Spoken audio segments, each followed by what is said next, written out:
Hi everybody, today is the day. I am about to take my Mother SCOBY, homemade SCOBY, out of the brewing jar.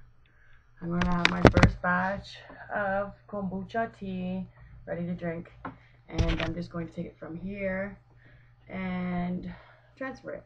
But first I want to show you, I'm so proud of this. This is my new home to brew Kombucha tea. I got it at Valley Village for $3.99. I liked it because I can reach in there and clean out all the recesses and everything else, and it has an open lid. The top is very wide, so it's perfect, I think, and it's glass.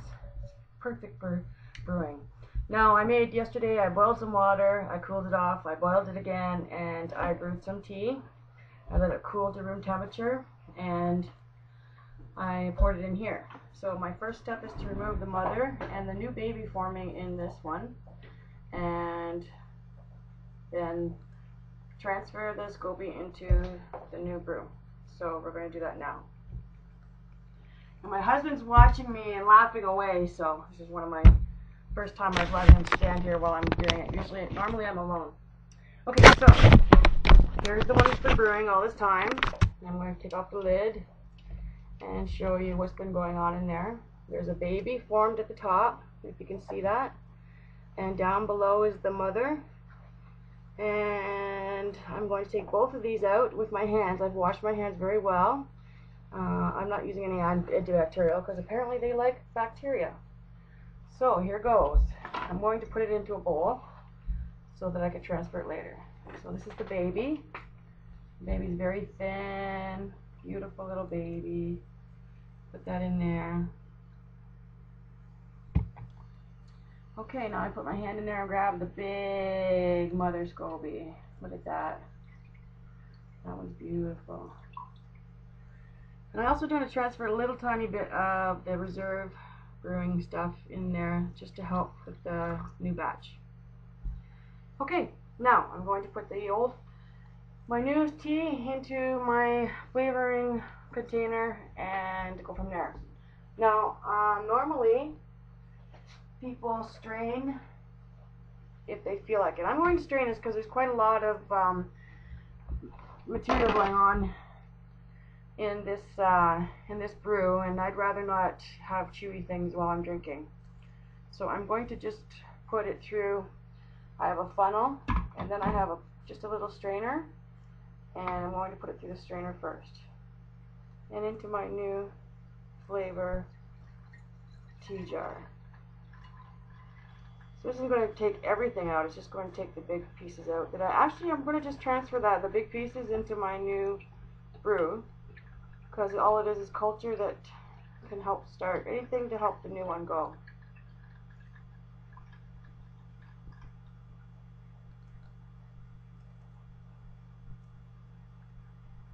And we're done.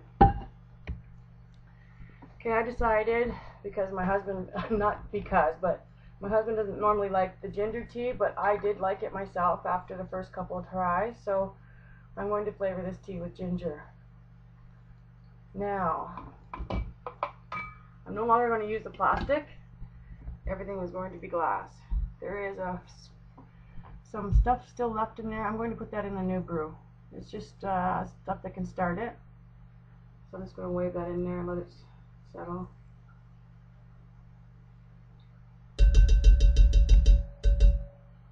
Will you do me a favor? Grab that pot over there of water.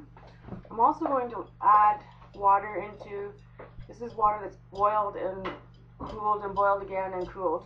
On the light? No, I just need the pot of water, honey. Yeah. So this is more or less Terry's distilled water, brand of distilled water, and I'm going to pour that up very high in this container. And as you can see, that tea is very strong. All it is regular green tea. Okay, good enough. So now I'm going to put my SCOBYs in here, the baby and the mother, very gently. If they fall to the bottom, that's fine. If they fall to the top, that's even better. Make sure they position them right. This is my baby. My baby's very, very thin, but I'm very proud of her.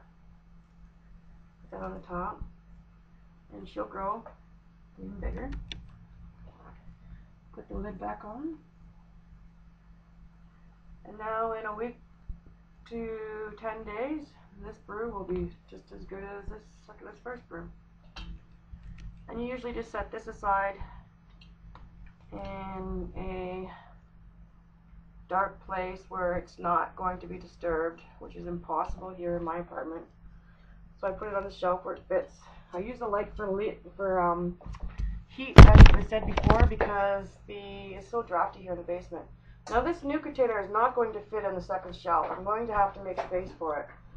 So I'm going to leave this on the table for now until I get back. I have an appointment I have to get to. But I wanted to show you this stuff. And I'm just going to cut up some ginger and slip it in there.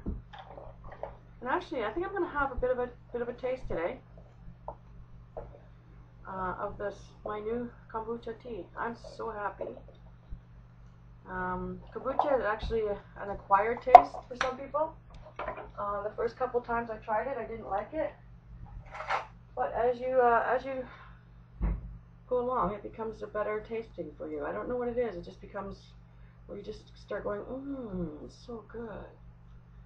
So yeah, I'm just cutting up fresh ginger here into little chunks. You can put big chunks, little chunks. I've seen people actually put cinnamon sticks inside there. And I'm just using a little bit because I'm just starting out, so I don't need to drink a lot to start off with. So I'm just going to put 1, 2, 3. That's a lot of ginger in there. That's going to be strong ginger tea. And I have a lid. Now this will go in the fridge. Refrigeration retards the brewing cycle, so it may still form some, and that's okay. Even if it does, I could just put it inside my new brew and use that. So I'm about to try some kombucha tea, and I'll get back to you. Thank you. See you soon.